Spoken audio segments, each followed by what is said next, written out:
So you guys, if I'm going too fast or you can't hear me, just wave at me. I can't see anyone else. Okay, so what we're going to be just sharing in the next 40 minutes or so is really a headline version of our process evaluation for the last 6 months. Now there's a report that is due in the next couple of weeks, and the evaluation team have prepared a written report. It is quite long, it is quite dense because it's rich with examples from across GM, and it also really looks into our programme theories and our explanations of why we think the things have happened as they have over the last 6 months. It doesn't go into detail about COVID-19. We're leaving that for the next 6-month process evaluation. So this is really just to capture a very important stage up to really when the world changed, to capture the learning and the lessons that we had at that time.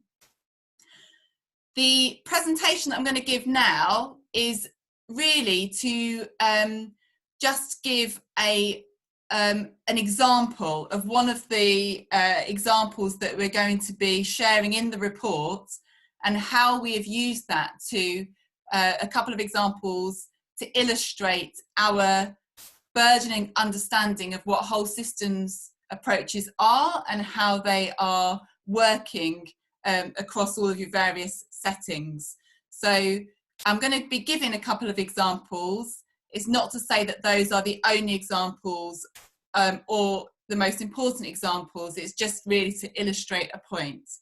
So I'll begin the slideshow now, I hope. Fine.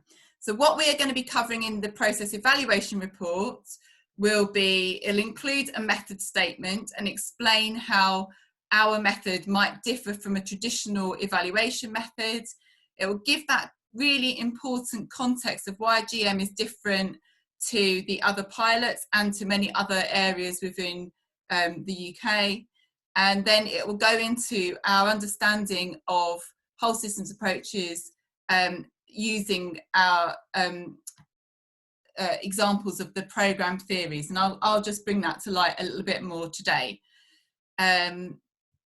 So first of all, just really going to go over very briefly the context, but importantly here it's about how that context affects what can be done in different localities, as opposed to just a summary of context.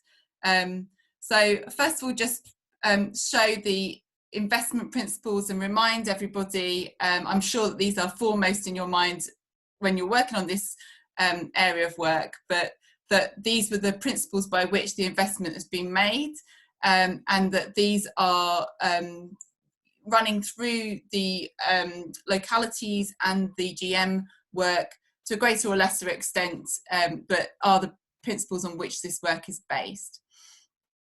Okay, so again, just to highlight here, what we're seeing now emerging in place is a favourable context for whole systems approach.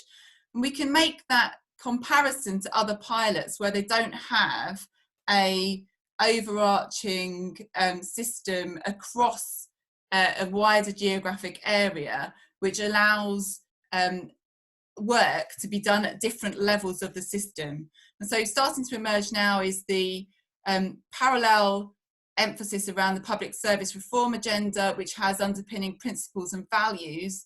For example, in Rochdale, some of the work in work and health there are working to similar values, and so it allows some consolidation of the efforts and some recognition of those principles and values beyond just that which GM Moving or the local pilot is talking about.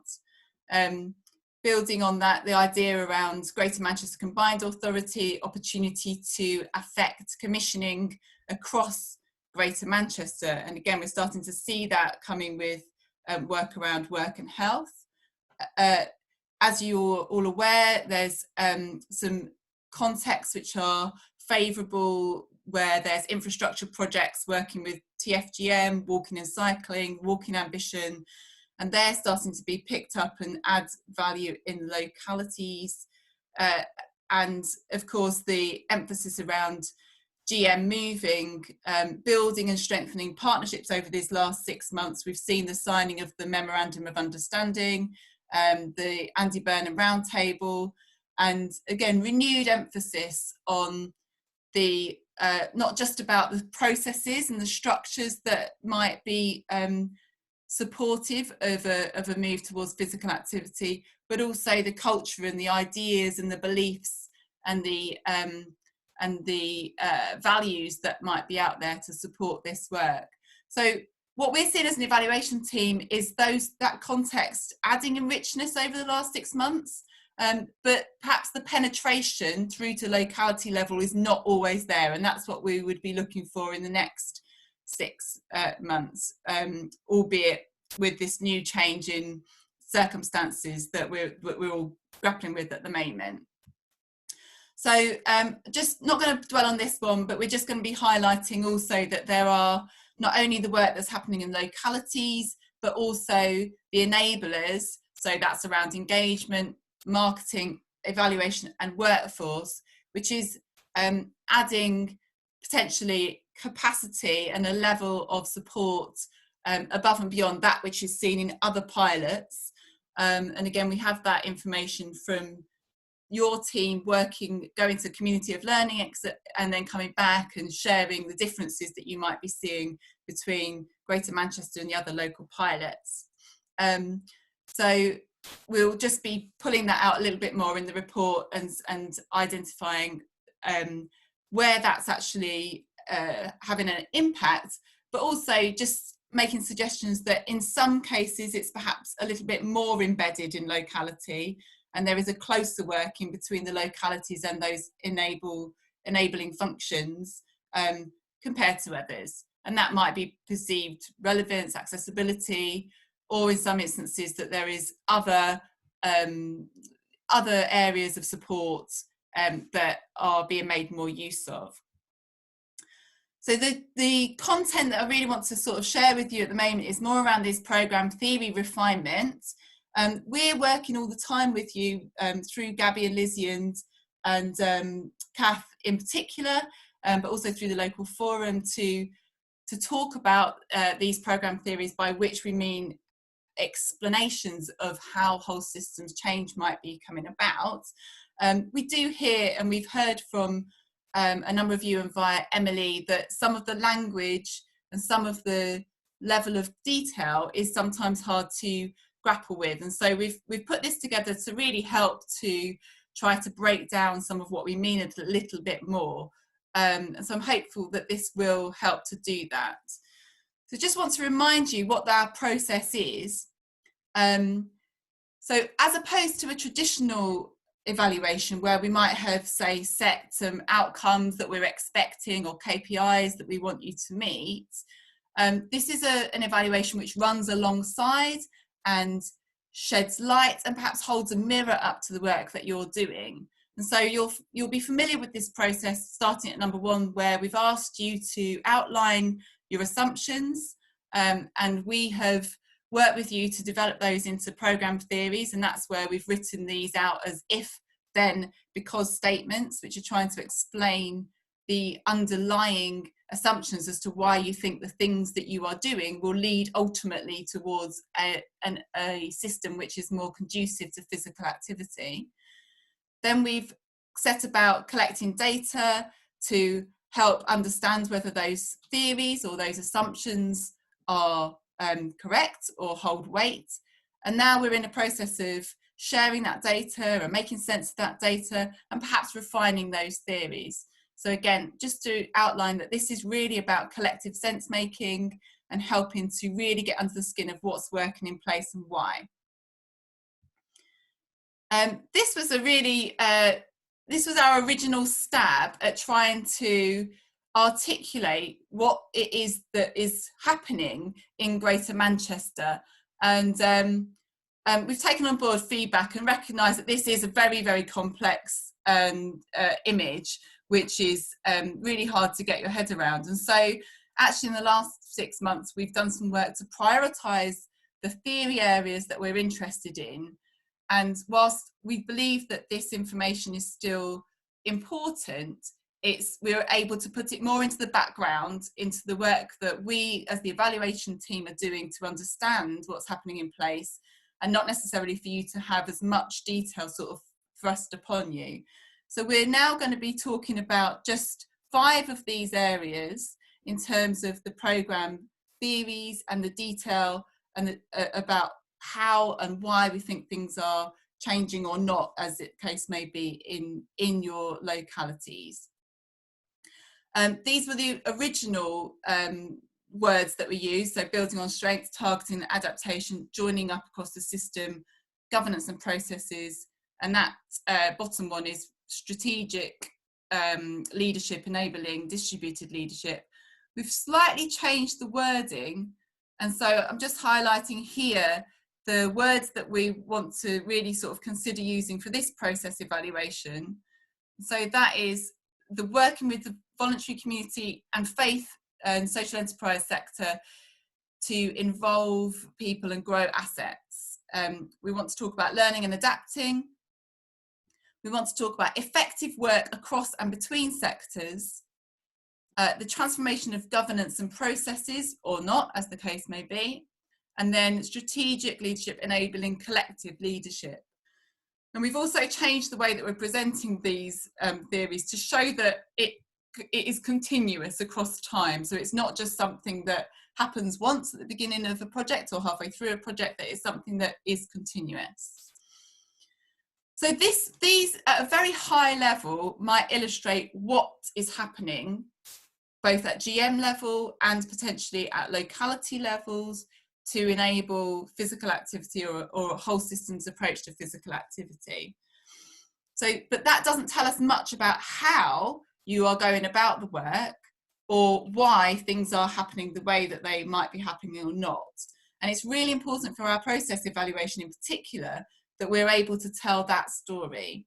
So I'm just going to go into a little bit more detail now in a couple of these areas to try to illustrate how and why the things that are happening in your localities might be leading towards change. So the first one that we're going to look at is the strategic leadership enabling collective leadership. And this is where I'm just going to pull out a couple of examples. There's more detail in the report. This is just to illustrate the points that we've been trying to share and develop with you. So our original programme theory was, if we have the support of senior leaders and elected members and we are able to make local decisions, then we will find new ways to enable physical activity because it is seen as a priority and people are empowered and encouraged to act. So that was our original idea as to why we thought this kind of effort was required. So what we're doing now is zooming in. So if you were to explode that idea, that theory as a general principle, what would that actually look like? How would you be going about work that is encouraging strategic leadership and collective leadership? So I've highlighted here the flow that we're starting to see in place that takes you from not having strategic and collective leadership to having strategic and collective leadership. Now it is a flow, there are feedback loops here, the arrows go backwards and forwards, but we're trying to illustrate a process here by which we start from one and end up with a slightly more conducive situation as we go forward. Again, this is a lot of detail to take on board, and we're not going to go through all of it here, but what I want to do is just to highlight a context that occurred or findings that occurred at the beginning of this 6-month period, which meant that we had to revisit quite an early stage of this flow. So we're just going to go and move on to that now and zooming in a little bit in this area of the sequence. Okay, so we're going to just zoom in again and think about the context where it was identified at the beginning of this period that actually system change and system redesign was really challenging, And one of the reasons given for that at the time was that actually the strategic leadership in localities wasn't always there, it wasn't always present. Sometimes people had been engaged and had stepped away from the steering groups or the operational groups.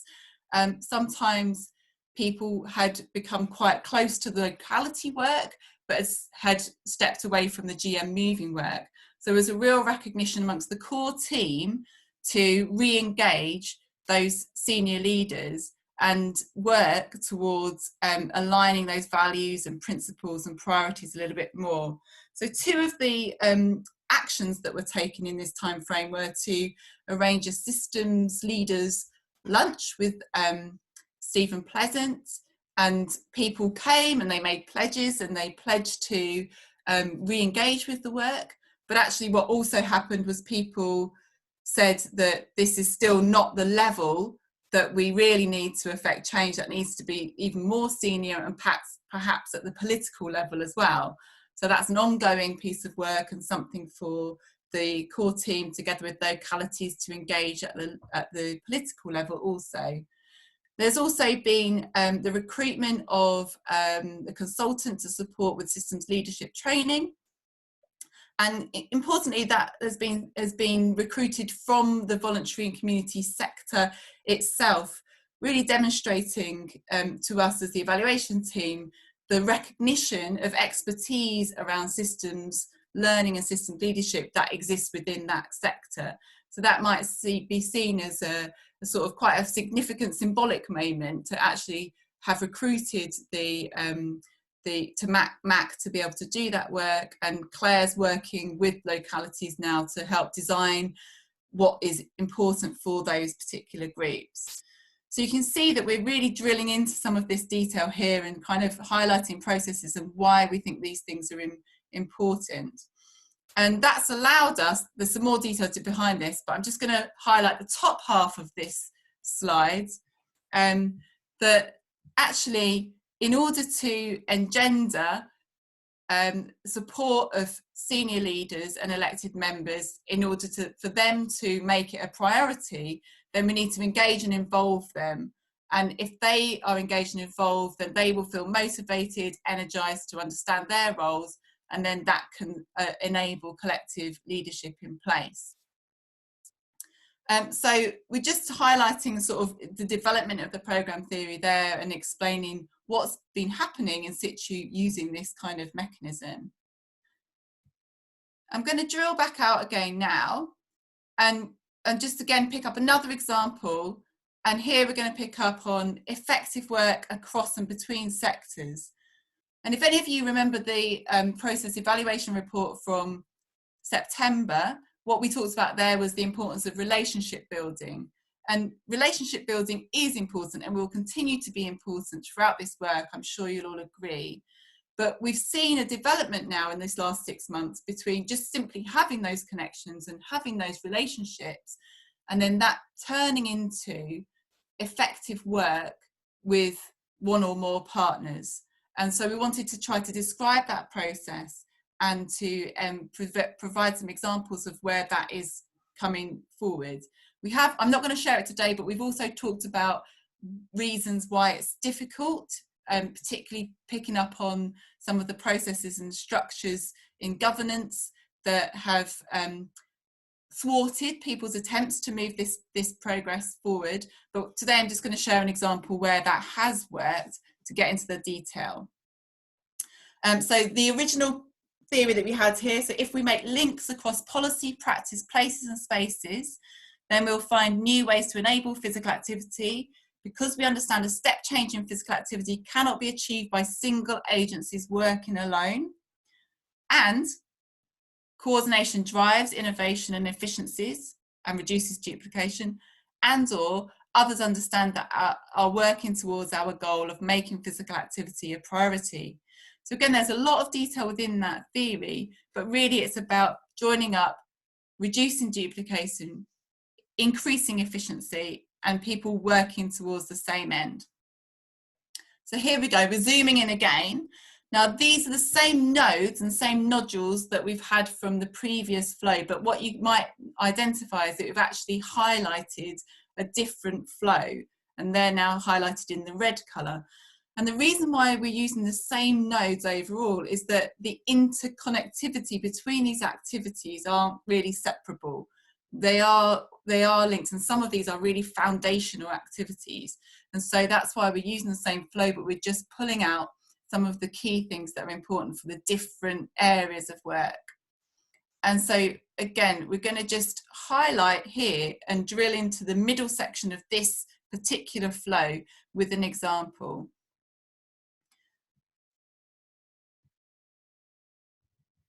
So there we are. So the example we're going to give is the example from the Brinnington, so Stockport and Brinnington, and the work that they've been doing around travel maps with Transport for Greater Manchester.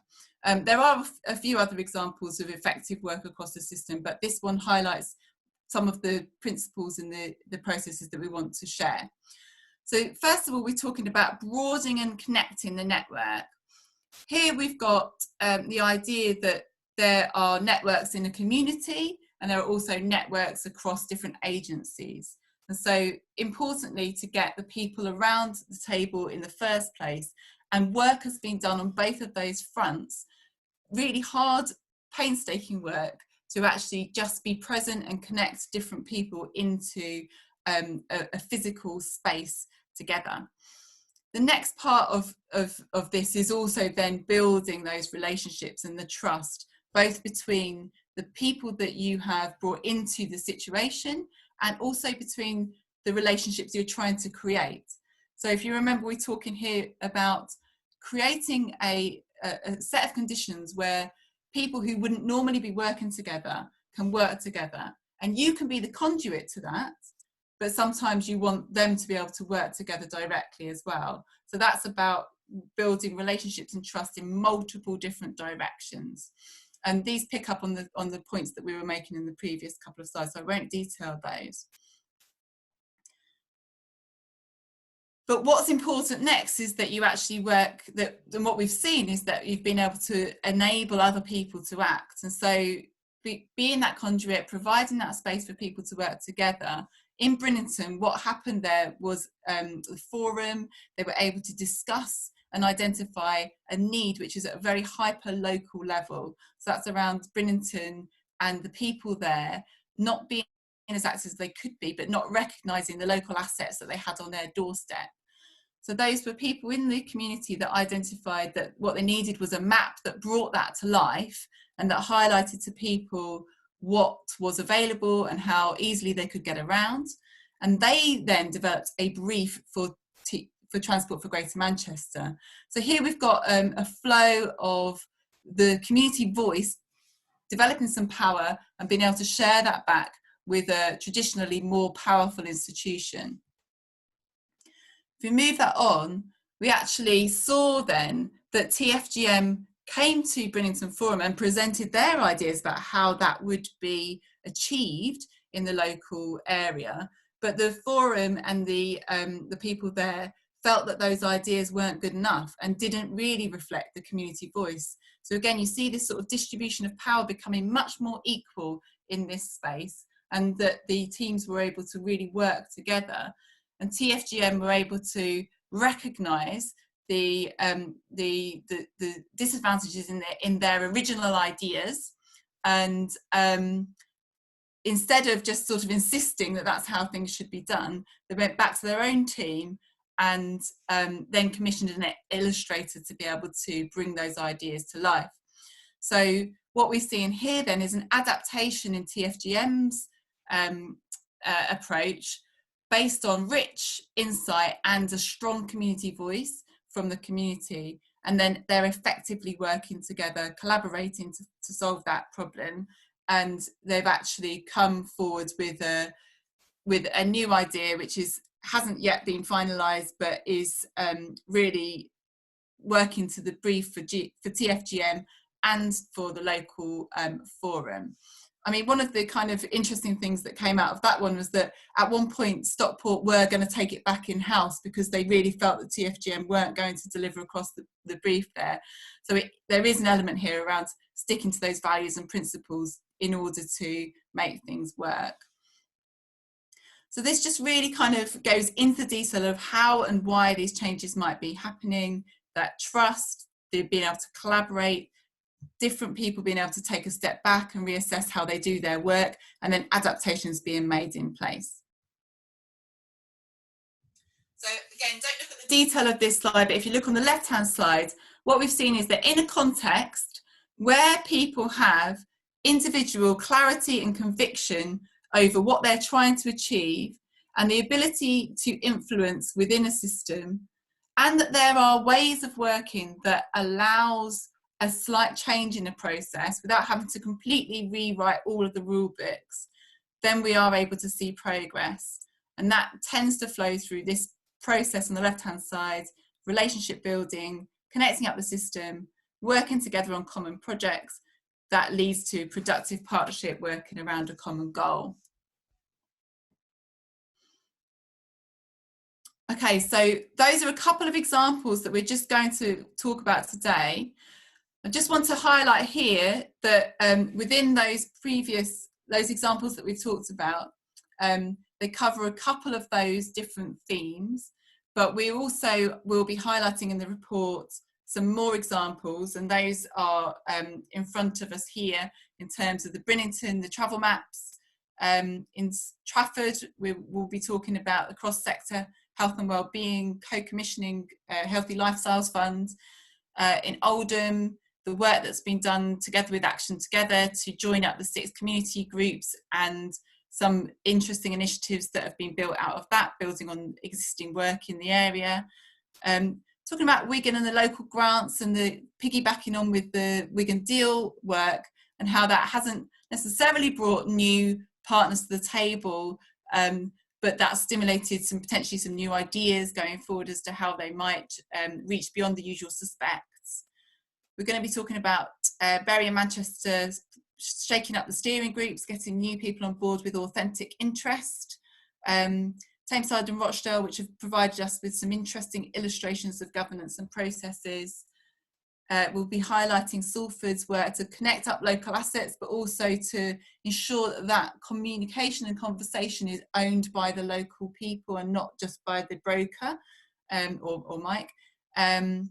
Bolton's work to develop insights, and we're interested to see where that might go next. And then another example of the work in work and health, which is actually happening at all levels of the system, including the national level.